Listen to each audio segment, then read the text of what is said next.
Nandito si kuya. May dala siyang mga isda. Ang galing talaga ni kuya ang huli ng mga isda. Kahit isang palang siya. God bless sa'yo kuya. Ayan yung isda na binibenta niya.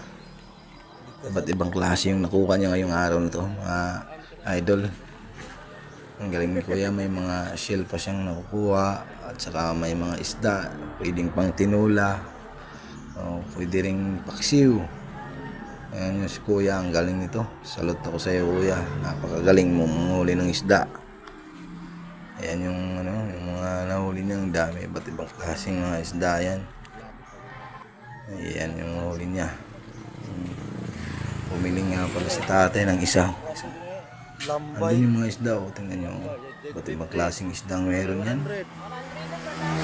Ayan, ayan yung mga isda. Ang daming isda. Yung binibenta niya ngayon. Tiba si kuya dito. Siguro